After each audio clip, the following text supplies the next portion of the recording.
Hey guys, welcome back to What's Up This Week.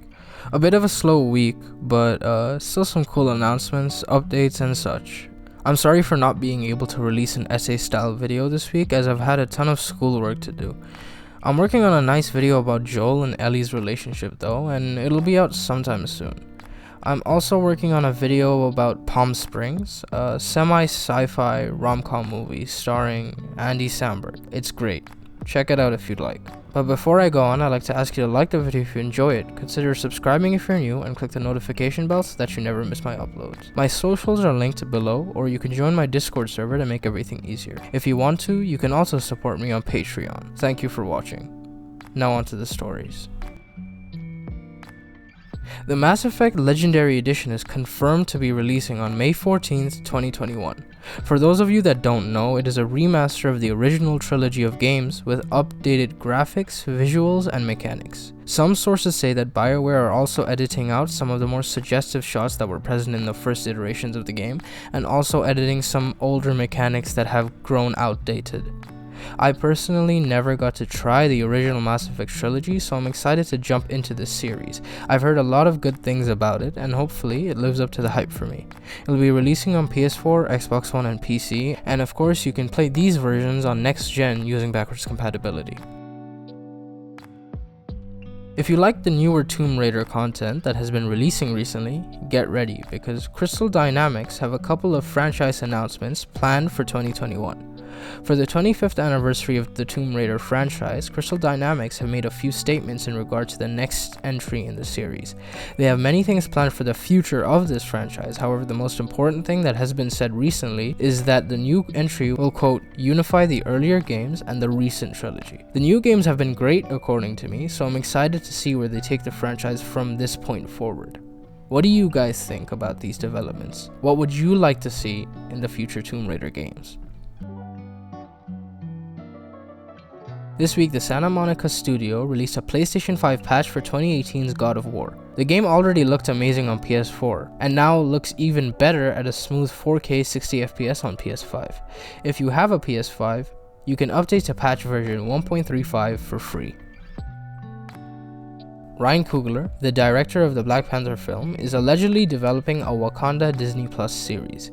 Disney announced a 5-year deal with Coogler recently. I trust Coogler's direction and vision and believe that he's a phenomenal creator. With the direction that WandaVision is going, I'm very excited to see how Marvel continues to expand and develop the Disney Plus series. Coogler is also working on Black Panther 2, which will be part of the Phase 4 of the MCU. The Prince of Persia remake, developed by Ubisoft, has been delayed indefinitely. Initially set for a January 20th release, then pushed to March 18th, it now has no confirmed release date. I think this is a good decision, as games should be given more than enough time in the oven to come out good. We saw what happened with rushed games when Cyberpunk came out. I absolutely loved the story and the game overall, and wrote a review about it which I'll link below. However, it was still a buggy mess. I'm stoked to see how Ubisoft handles this game. They're no angels, and their recent games have been pretty lackluster, but I hope they can do something good with the Prince of Persia remake. Tom Holland claimed in an interview with Variety that Spider-Man 3 is the most ambitious standalone superhero movie ever made. With all the rumors about Tobey Maguire, Andrew Garfield, and all this multiverse stuff that we're seeing in the MCU, I'm extremely excited to see what's in store for us. My friends know that I am an enormous Spider-Man fan, so I hope they can pull off this ambitious project. The live-action Resident Evil film has been given a release date of September 3rd, 2021.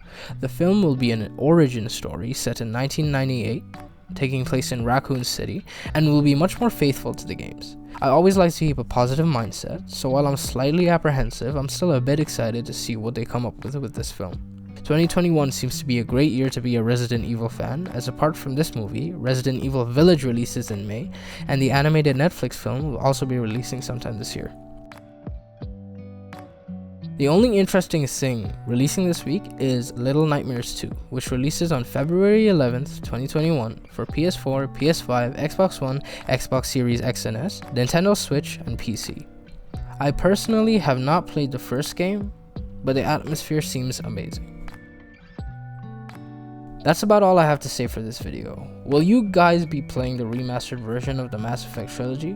What do y'all think about the future of Tomb Raider? How are you feeling about the MCU's approach to the universe right now? And are you interested in the new Resident Evil content that's coming out this year? I'd like to say thank you guys for everything. I appreciate all the support and look forward to some more videos coming out this week. Thank you for stopping by. Don't forget to look for the light, and goodbye for now.